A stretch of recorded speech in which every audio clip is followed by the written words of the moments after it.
ओम नमः शिवाय। शिवजी सदा सहाय। ओम नमः शिवाय। गुरुजी सदा सहाय। मैना और हिमालय की बातचीत, पार्वती तथा हिमवान के स्वप्न तथा भगवान शिव से मंगल ग्रह की उत्पत्ति का प्रसंग। ब्रह्मा जी कहते हैं, नारद, जब तुम स्वर्गलोक को चले गए तब से कुछ काल और व्यतीत हो जाने पर एक दिन मैना ने हिमवान के निकट जाकर उन्हें प्रणाम किया। फिर खड़ी हो गई। गिरी कामिनी मैना अपने पति से विनय पूर्वक बोली। मैना ने कहा, प्राणनाथ, उस दिन नारद मुनि ने जो बात कही थी उसको स्थिर स्वभाव के कारण मैंने अच्छी तरह नहीं समझा। मेरी तो यह प्रार्थना है कि आप कन्या का विवाह किसी सुंदर वर के साथ कर दीजिए। वह विवाह सर्वथा अपूर्व सुख देने वाला होगा। गिरिजा का वर शुभ लक्षणों से संपन्न और कुलीन होना चाहिए। मेरी बेटी मुझे प्राणों से भी अधिक प्रिय है। वह उत्तम वर पाकर जिस प्रकार भी प्रसन्न और सुखी हो सके वैसा कीजिए। आपको मेरा नमस्कार है। ऐसा कहकर मैना अपने पति के चरणों पर गिर पड़ी। उस समय उनके मुख पर आंसुओं की धारा बह रही थी। प्राज्ञ शिरोमणि हिमवान ने उन्हें उठाया और यथावत समझाना आरंभ किया। हिमालय बोले, देवी मेनके, मैं यथार्थ और तत्व की बात बताता हूँ, सुनो। भ्रम छोड़ो, मुनि की बात कभी झूठी नहीं हो सकती। यदि बेटी पर तुम्हें स्नेह है तो उसे सादर शिक्षा दो कि वह भक्ति पूर्वक स्वर चित्त से भगवान शंकर के लिए तप करे। मैना के, यदि भगवान शिव प्रसन्न होकर काली का पाणी ग्रहण कर लेते हैं तो सब शुभ ही होगा। नारद जी का बताया हुआ अमंगल या अशुभ नष्ट हो जाएगा। शिव के समीप सारे अमंगल सदा मंगल रूप हो जाते हैं। इसीलिए तुम पुत्री को शिव की प्राप्ति के लिए तपस्या करने को शीघ्र शिक्षा दो।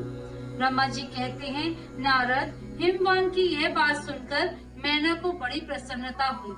वे तपस्या में रुचि उत्पन्न करने के लिए पुत्री को उपदेश देने के निमित्त उसके पास गए। परंतु बेटी के सुकुमार पर दृष्टिपात करके मैना के मन में बड़ी व्यथा हुई।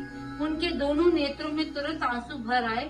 फिर तो गिरिप्रिया मैना में अपनी पुत्री को उपदेश देने की शक्ति नहीं रह गई। अपनी माता की उस चेष्टा को पार्वती जी शीघ्र ही ताड़ गई। तब वे सर्वज्ञ परमेश्वरी अपनी माता की उस चेष्टा को पार्वती जी शीघ्र ही ताड़ गई। तब से वे सर्वज्ञ परमेश्वरी कालिका देवी माता को बारंबार आश्वासन दे तुरंत बोली। पार्वती जी ने कहा, माँ, तुम बड़ी समझदार हो, मेरी ये बात सुनो। आज पिछली रात्रि के समय ब्रह्म मुहूर्त में मैंने एक स्वप्न देखा है, उसे बताती हूँ। माता जी, स्वप्न में एक दयालु एवं तपस्वी ब्राह्मण ने मुझे शिव की प्रसन्नता के लिए उत्तम तपस्या करने का प्रसन्नता पूर्वक उपदेश दिया है। नारद, ये सुनकर मेनका ने शीघ्र अपने पति को बुलाया और पुत्री के देखे हुए स्वप्न को पूर्णतः कह सुनाया। मेनका के मुख से पुत्री के स्वप्न को सुनकर गिरिराज हिमालय बड़े प्रसन्न हुए और अपनी प्रिय पत्नी को समझाते हुए बोले। गिरिराज ने कहा, प्रिय, पिछली रात में मैंने भी एक स्वप्न देखा है। मैं आदर पूर्वक उसे बताता हूँ, तुम प्रिय पूर्वक उसे सुनो। एक बड़े उत्तम तपस्वी थे। नारद जी ने वर के जैसे लक्षण बताए थे, उन्हीं लक्षणों से युक्त शरीर को उन्होंने धारण कर रखा था। वे बड़ी प्रसन्नता के साथ मेरे नगर के निकट तपस्या करने के लिए आए। उन्हें देखकर मुझे बड़ा हर्ष हुआ और मैं अपनी पुत्री को साथ लेकर उनके पास गया।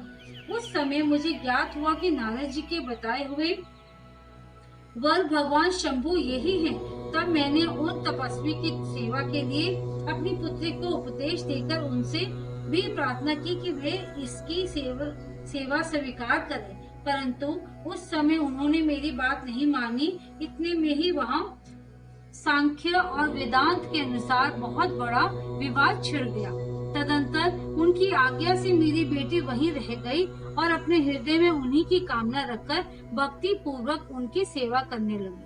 सुमुखी, यही मेरा देखा हुआ स्वप्न है। जैसे मैंने तुम्हें बता दिया। अतः प्रिय, मैंने कुछ काल तक ही इस स्वप्न के फल की परीक्षा या प्रतीक्षा करनी चाहिए। इस समय यही उचित जान पड़ता है। तुम निश्चय समझो, यही मेरा विचार है। ब्रह्मा जी कहते हैं, मुनीश्वर नारद ऐसा कहकर गिरिराज हिमवान और मेनका शुद्ध हृदय से उस स्वप्न के फल की परीक्षा एवं प्रतीक्षा करने लगे। देवर्षि शिव भक्त शिरोमणि भगवान शंकर का यश परम पावन, मंगलकारी, भक्ति वर्धक और उत्तम है। तुम इसे आदर पूर्वक सुनो।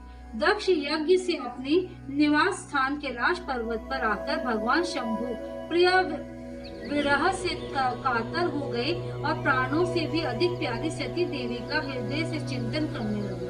अपने पार्षदों को बुलाकर सती के लिए शोक करते हुए उनके प्रेम वर्धक गुणों का अत्यंत प्रीतिपूर्वक वर्णन करने लगे। ये सब उन्होंने सांसारिक गति को दिखाने के लिए किया। फिर गृहस्थ आश्रम की सुंदर स्थिति तथा रीति का परित्याग करके वे दिगंबर हो गए और सब लोगों में उत्तम की भांति भ्रमण करने लगे। लीला कुशल होने के कारण विरही की अवस्था का प्रदर्शन करने लगे। सती के विरह से दुखित हो कहीं भी उनका दर्शन न पाकर भक्त कल्याणकारी भगवान शंकर पुनः कैलाश गिरी पर लौट आए और मन को यत्र पूर्वक एकाग्र करके उन्होंने समाधि लगा ली, जो समस्त दुखों का नाश करने वाली है। समाधि में वे अविनाशी स्वरूप का दर्शन करने लगे। इस तरह तीनों गुणों से रहित हुए भगवान शिव चिरकाल तक स्थिर भाव से समाधि लगाए बैठे रहे। वे प्रभु स्वयं ही माया के अधिपति निर्विकार पर ब्रह्म है। तदंतर जब असंख्य वर्ष व्यतीत हो गए तब उन्होंने समाधि छोड़ी। उसके बाद तुरंत ही जो चरित्र हुआ उसे मैं तुम्हें बताता हूँ। भगवान शिव के ललाट से उस समय श्रम जनित पसीने की एक बूंद पृथ्वी पर गिरी और तत्काल एक शिशु के रूप में परिणत हो गई। मुने उस बालक की 4 भुजाएं थी, शरीर की कांति लाल थी और आकार मनोहर था। दिव्य द्युति से दीप्तिमान शोभाशाली बालक अत्यंत दुस्सह तेज से संपन्न था। तथापि उस समय लोकाचार परायण परमेश्वर शिव के आगे वह साधारण शिशु की भांति रोने लगा। ये देख पृथ्वी भगवान शंकर से भयमान उत्तम बुद्धि के विचार करने के पश्चात सुंदर स्त्री का रूप धारण करके वही प्रकट हो गई। उन्होंने उस सुंदर बालक को तुरंत उठाकर अपनी गोद में रख लिया और अपने ऊपर प्रकट होने वाले दूध को ही स्तनय के रूप में उसे पिलाने लगी। उन्होंने स्नेह से उसका मुंह चूमा और अपने ही बालक मान हंस हंसकर उसे खिलाने लगी। परमेश्वर शिव का हित साधन करने वाली पृथ्वी देवी सच्चे भाव से स्वयं उसकी माता बन गई। संसार की सृष्टि करने वाले परम कौतुकी एवं विद्वान अंतर्यामी शंभु वह चरित्र देखकर हंस पड़े और पृथ्वी को पहचानकर उनसे बोले, धरणी तुम धन्य हो, मेरे इस पुत्र का प्रेम पूर्वक पालन करो। ये शिशु मुझे महातेजस्वी शंभु के श्रम जल पसीने से तुम्हारे ही ऊपर उत्पन्न हुआ है।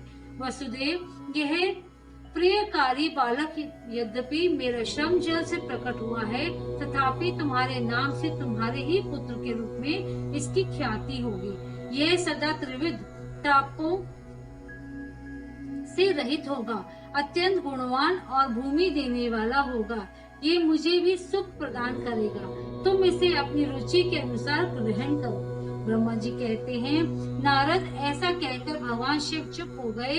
उनके हृदय से विरह का प्रभाव कुछ कम हो गया। उनमें विरह क्या था, वे लोकाचार का पालन कर रहे थे। वास्तव में सत्पुरुष के प्रिय श्री रुद्रदेव निर्विकार परमात्मा ही हैं। शिव की उपयुक्त आज्ञा को शिरोधार्य करके पुत्र सहित पृथ्वी देवी शीघ्र ही अपने स्थान पर चली गई। उन्हें अत्यंतिक सुख मिला। वह बालक भौम नाम से प्रसिद्ध हो युवा होने पर तुरंत काशी चला गया और वहां उसने दीर्घ काल तक भगवान शंकर की सेवा की। विश्वनाथ जी की कृपा से ग्रह की पदवी पाकर वे भूमि कुमार शीघ्र ही श्रेष्ठ एवं दिव्य लोक में चले गए, जो शुक्र लोक से परे है। अध्याय 9 और 10